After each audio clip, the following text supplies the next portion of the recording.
Hello guys, welcome to another video. Vampire and Slime Back in Time, Rimuru x Luminous, by M_Swedgy.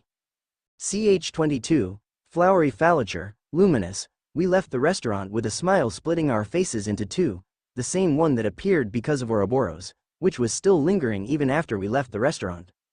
Snakes are always related to trickery, deception, and cruelty. But Ouroboros is the complete antithesis of that stereotype. He may favor Rimuru more than me, which I don't blame him for doing so, but if anyone ever tries to hurt any of them. Rimuru. Luminous, do you want to have a snack? My thoughts were cut off by Rimuru asking from behind with a tone that was different.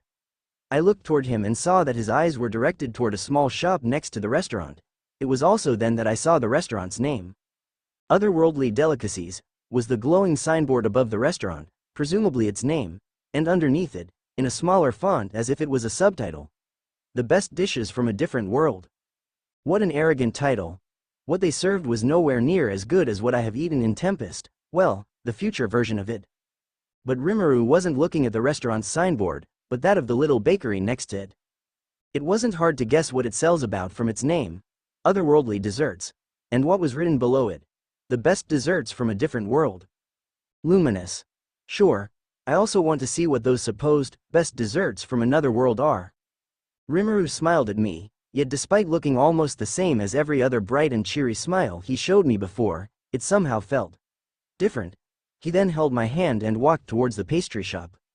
Wait, if he just held my hand, then, cashier. Welcome to Otherworldly Desserts. What would you like to entertain your taste buds with today? Such a fancy and extravagant welcoming to what is basically a bootleg Yoshida's pastry. I was absolutely unimpressed with the over-the-top welcome, so much so that I forgot what I was thinking about a moment before. Rimuru. It seems that you cream buffs, can I get a packet? Cashier. Ho. It's not common to find someone new who already knows about our specialty. About the price.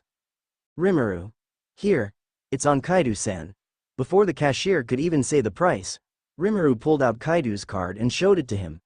The cashier looked surprised for a moment, but then brought out a notebook and wrote something on it before bridging a box from a rack. Cashier. Here they are. Rimuru. Thank you. After Rimuru thanked the cashier with a slight bow, we left the shop and Rimuru instantly opened the box via magic. One hand is holding mine and the other is holding the box after all. I took one and ate it in 3 bites.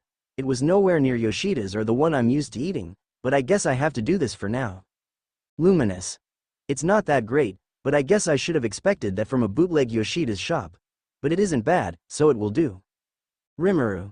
Then what do you think about finding some park and sitting on a bench while eating this? Luminous.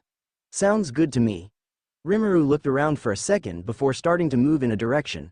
Great Sage probably found one and is making us move toward it. And my speculation proved to be correct as we found a small park, one that Rimuru looked to be surprised when he saw it, as he most likely didn't expect it to be there. While looking for a good bench to sit on, I looked at the few flowers around us. Soon after, we found a good spot under a sizable tree. We sat there. I grabbed one cream buff and took a bit of it while enjoying the orange rays of the late afternoon sun being scattered between the tree's leaves and falling on me. After the last bite, I suddenly got an idea for something fun. I grabbed another cream buff, but instead of eating it, I shoved it into Rimuru's mouth. After he forcefully made him take a bite out of the cream buff, I expected him to have an embarrassed reaction and then ask what I was doing while he was stuttering, which would give me the perfect opportunity to tease him, but he smiled. He took in another bite while it was still in my hand, then he grabbed a cream buff and feed it to me. Luminous. WWW, what are you doing, Rimuru? I felt my body twitch and heat up. Blood flowed into my head to hopefully be able to comprehend what had just happened.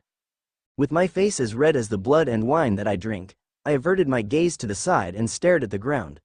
I wasn't able to look anywhere near his vicinity. What is going on? This isn't what's supposed to happen. Rimuru was the one who should have been embarrassed, not me. No, I should calm down. He might have surprised me, but that doesn't mean he won or that I can't fight back. In fact, I might be able to flip the table if everything went correctly. Luminous. Haha, why you are acting rather romantically, is this confirming your love for me? I shuddered and while asking, discrediting my words, which was made even worse by the fact that I wasn't able to look him in the eye. but I knew that a stuttering, blushing girl is a cute girl. I was sure that with my added charm, everything would play out according to my plan. Rimuru moved toward me, his face getting even closer, and he looked me in the eyes with a smile that made me thankful that my heart is physically incapable of popping due to overpumping. Rimuru, you are by far the most beautiful person I know, and you have a personality that perfectly complements mine, so I won't say that it isn't a confirmation of my love. Nothing went according to plan. I moved back and practically threw my head away from embarrassment. Despite being a magical creature and not needing to rest, unless in extreme circumstances, I still felt like I was going to pass out. What the hell? This is not how it was supposed to go. And why is Rimuru talking that way? He would never say those types of things. He is too damn dense and pure to act like a goddamn playboy. Wait, if it's not something that he would say, then, great sage, damn it, she played me for entertainment. I swear I will take revenge. Spoiler.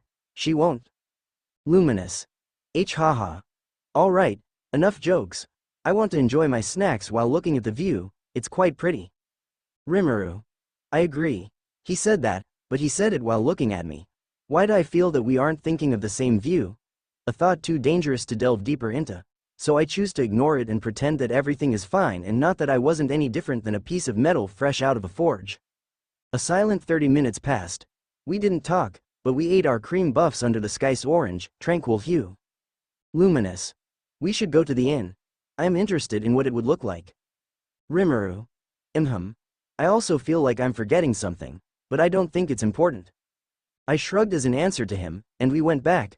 Though on our way, I stopped moving as a certain smell caught my interest. Rimuru, who was moving, felt his left hand being tugged, looked back toward me. He then followed my gaze, and his eyes fell on what I was staring at. A flower shop. Rimuru. It just turned dusk, so I think they are open. I understood what Rimuru meant and moved to the shop. Upon entering it, the many mixed smells of the flower flowed into my nostrils. I felt the nostalgia of my garden, which I used to spend a lot of time in, wash over me. Rimuru. It's a lot bigger than I expected. Luminous.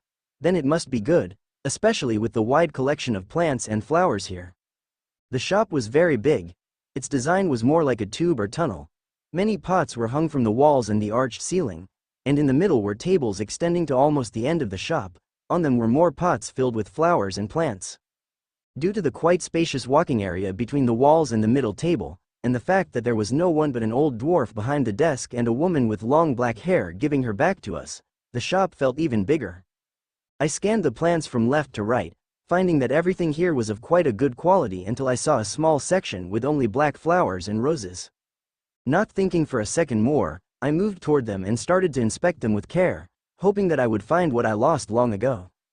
I skimmed through the many night-shaded roses and flowers, but I wasn't able to find what I was looking for, so I settled down with a black flower that had many small blue spots on its petals, making it look like stars shining at midnight. Rimuru. It's pretty, I wonder what its name is though. Rimuru asked while walking toward me.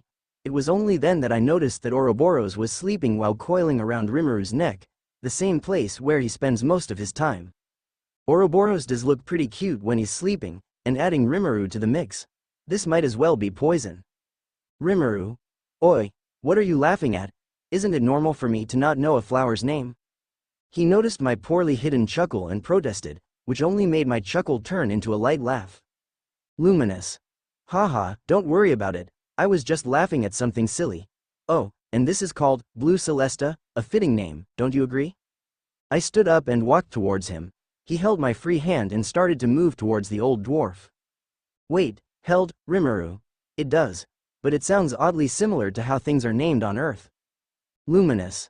Scientists love to give things overly convoluted and weird names, or in cases like this, just give it a mispronunciation of something that's obviously related to it. Rimuru. And here I thought that it was something only Western countries in my world do. I never expected it to be something that happens even in different worlds. He put his hand on his chin and pondered for a short moment because the old dwarf interrupted his thoughts when we reached him. Old dwarf. Ho-oh, you have quite the good taste. I thought that such a beautiful flower would wither away because of people's dumb superstitions. Those idiots think that such a beauty would bring them bad luck and are a mark of evil witches just because it's black. Could you believe that? Luminous. It's for the better that they didn't even come near those flowers. They are too good for idiots like them. Old dwarf. Ha, I could never have said it better. Your taste in flowers is as good as your words. I like you, and that boy. You two are the only ones that picked something other than those boring red or blue roses. You can have them for free as a sign of my goodwill. Luminous. It would be disrespectful for both you and this flower if I rejected your offer. Thank you for your generosity. He smiled once more as if reassured that he made a good choice. After weaving to him, we left the shop. It was then that I noticed something the old man said. Luminous. Wait, he said you also brought something? Rimuru. Foof, it's a secret. From his cheeky smile to his wink, it was obvious that he won't keep it a secret forever. I was excited to know what he was going to do with it, but I kept patient and didn't ask. We soon reached the inn. The rooms were nothing great, just a bit better than your usual tavern. They booked 2 rooms for us, but because of my unique skill, we are forced to share the same room. Why do I feel like I'm missing something obvious? I decided to ignore that thought as Rimuru magically transformed his clothes into a light blue and black pajama. I did the same and changed the shape of what I was wearing into a pajama of the same design as Rimuru's but with red instead of light blue. We lay down on our bed, which thankfully for our small postures, was big enough to fit the 2 of us. Rimuru brought out a manga, something he talked about quite a bit. The one he brought was called Chaos Through Worlds. It was quite gory and brutal, but that's why I liked it, especially the insane personality of the main character. But those were only the first dozen chapters, so it might get boring if it stayed the same.